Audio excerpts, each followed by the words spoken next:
নমস্কাৰ। বেহাৰবাৰী আউটপোষ্টৰ বিষয়ে কৈ মাজে মাজে মই ভিডিঅ' দিওঁ। ভিডিঅ' দিয়াৰ অৰ্থ এইটোৱে নহয় যে মই এজন ইউটিউবাৰ, মই ভিডিঅ' বনাওঁৱেই, প্ৰফেশ্যনেল তেনেকুৱা নহয়। মানে কি বেহাৰবাৰী আউটপোষ্ট চিৰিয়েলখন সদায় চাওঁ আৰু কিছুমান কথা প্ৰকাশ কৰিবলৈ মন যায়। মোৰ নিজৰ কথাবোৰ আন কাৰোবাকো বুজাবলৈ বা শুনাবলৈ মন যায়। সেইকাৰণে মই বেহাৰবাৰী আউটপোষ্টৰ খণ্ডবোৰ চাই কিছুমান কথা মোৰ ধৰে যে এইটো এনেকুৱা হ'লে ভাল হ'ল হয় নেকি, বা এইটো এনেকুৱা কৰাৰ কাৰণে বহুত ভাল হৈছে, নহ'লে ভাল নহ'ল হয়। সেইকাৰণে মই ভিডিঅ'বোৰ বনাই কৈ দিওঁ।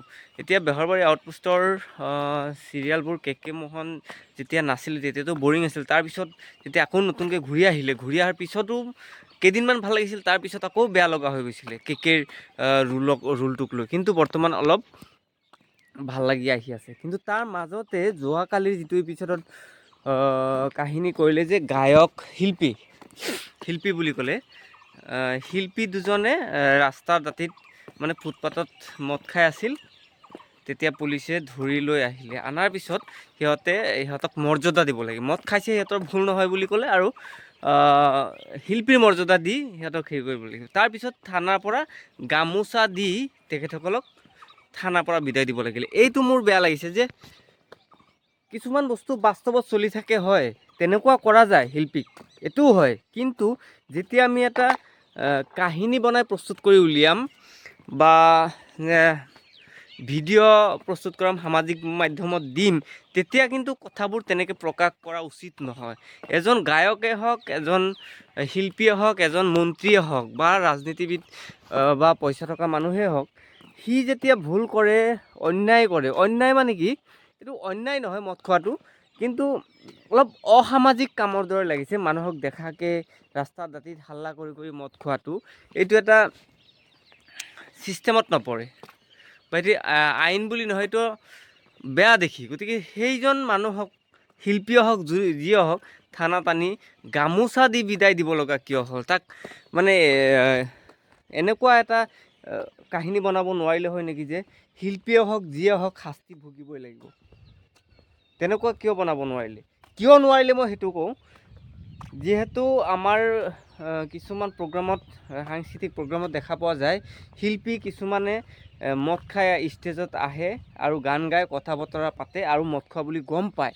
ইমানবোৰ মানুহৰ আগত যদি তেওঁ মদ খাই আহি হেৰি কৰিব পাৰে, তেতিয়াহ'লে ৰাস্তাৰ দাঁতিত খাইছে আৰু সিহঁতক সন্মানো জনাব লাগিছে। তাৰমানে তাতোতো ষ্টেজত সন্মান জনাইহে উঠাইছিল সেই মদ খোৱা গায়কজনক, চেম মিলাইছে। কিন্তু সেইটো বাস্তৱ হ'লেও সেইটো এটা মানে কি, বস্তুটো এনেকুৱা,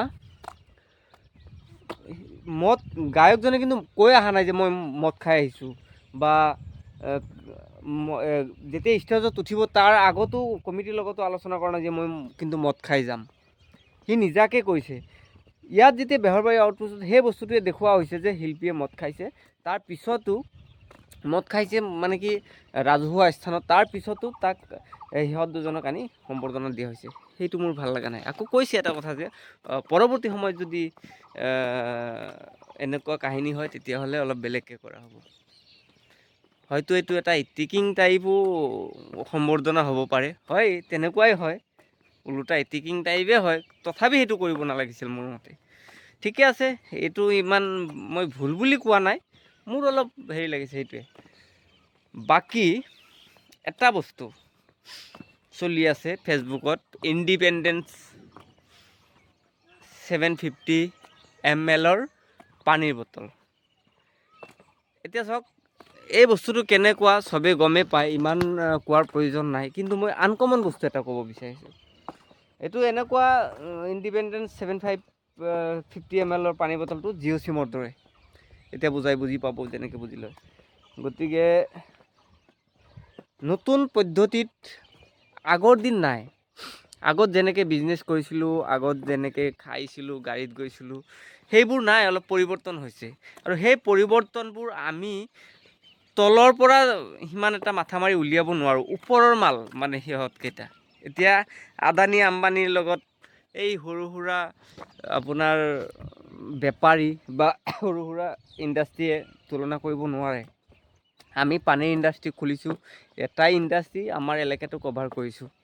আৰু সিহঁতে চাওক কোন মে হামেচা নেকি কিবা এটা ডাইলগ দি পেলাই দিছে, তাৰমানে চুকে কোনে মানে স্প্ৰেড কৰি দিব আৰু পাৰিব, সেইটো টেকনিকত কৈছে।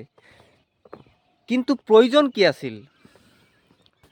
প্ৰয়োজনীয় বস্তু কিয় নকয়? পানীৰ বটলত লাভ কিমান হ'ব? 10 টকীয়া পানীৰ বটল 10 টকাটোৱে লাভ নহ'ব, গোটেইখিনি লাভ নহ'ব। 5 টকা হ'ব হায়েষ্ট, 6 টকাই হ'ব, 4 টকা হ'ব। গতিকে ৰাইজৰো কি লোকচান হ'ব আকৌ তাত? ৰাইজৰো খুব লাভ লোকচান হয়। পানীৰ বটলহে, ইমান জৰুৰী বস্তুও নহয়। পানীটো জৰুৰী, কিন্তু সেই বটলটো কিনি খাবই লাগিব সেইটো জৰুৰী নহয়। আমি পানী বেলেগ চিষ্টেমতো ফিল্টাৰ কৰি খাব পাৰোঁ, ফ্ৰীকৈ খাব পাৰোঁ, কেতিয়াবা প্ৰয়োজন হয়। গতিকে যেতিয়া প্ৰয়োজন হয় 750 ml আৰু 500 ml বেছি বিশেষ এটা ডিফাৰেঞ্চ নাই, গতিকে তাৰ বিষয়ে মই ক'ব নাযাওঁ। কিন্তু ইয়াত প্ৰয়োজন কি আছিল?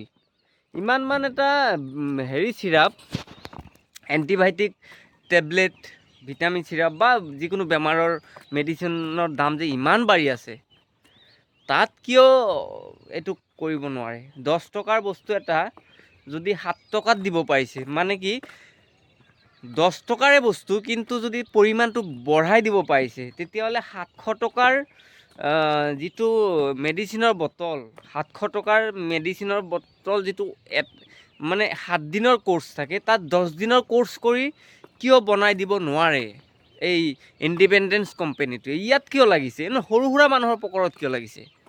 সেইটো মোৰ আচল মানে কথা।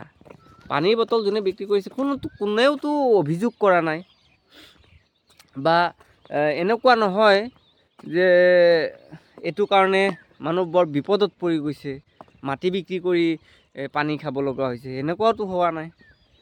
গতিকে মেডিচিনত ধৰক তেনেকুৱা বহুত বস্তু আছে, সাঁচিবত কম খৰচত কৰি দিব পাৰিব।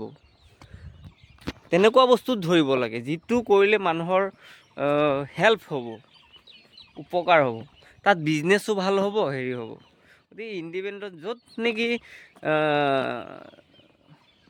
সাধাৰণ মানুহ জড়িত হৈ আছে, সাধাৰণ নিম্ন পৰ্যায়ৰ মানুহ, কষ্ট কৰি খোৱা মানুহ জড়িত হৈ আছে, আৰ্থিক অনাটনৰ লগত জড়িত হৈ থকা মানুহৰ মানে পেটত লাথ মাৰিছে কিন্তু। আৰু যিটো কাম কৰিলে নেকি মানুহৰ, সাধাৰণ শ্ৰেণীৰ মানুহৰ উপকাৰ হ'ল হয়, সেই কামটো কৰা নাই, সিহঁতৰ হ'ল হয়। মেডিচিনত যাওক, মানুহৰ সহায় হ'ব, দাম কমিব মেডিচিনত, দোকানীবোৰৰো সেই একেটাই বেনিফিট থাকিব। গতিকে ইমান কম হেৰিৰ বস্তুত যাব নালাগে। মিঠাতেলত আহিছে, মিঠাতেলত আহি কি লাভ আছে? মিঠাতেলত আহি দাম কমাই কি লাভ আছে? মিঠাতেলৰ দাম কমোৱা মানে আপোনাৰ খেতিয়কৰ দাম কমোৱা। গতিকে ইয়াত কি দৰকাৰ আছে? মেডিচিনৰ দাম, প্ৰডাকশ্যনত যাওক, মেডিচিনৰ প্ৰডাকশ্যনত আপোনাৰ কেমিকেল দি বনায়, ড্ৰাগ দি বনায়, তাত কি ইমান প্ৰয়োজন হয়? ইমানটো টেবলেট এটা এণ্টিবায়'টিক 30 টকা 40 টকা 70 টকাকৈ লোৱাৰ কি আছে তাত 1.5 টকা খৰচ কৰি? যিমান ব্ৰেণ্ডেডে নহওক কিয়, এইবিলাক চবেই জানেই, কিন্তু ক'ব নোৱাৰে।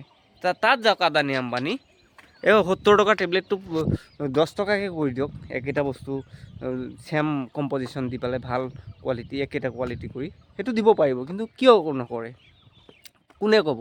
ফেচবুকত অকল ইণ্ডিপেণ্ডেঞ্চ পানীৰ বটল, ইণ্ডিপেণ্ডেঞ্চ, এইটো ৰেফাৰ কৰি লওক আপোনালোকে দুটাৰ লগত মিলাই।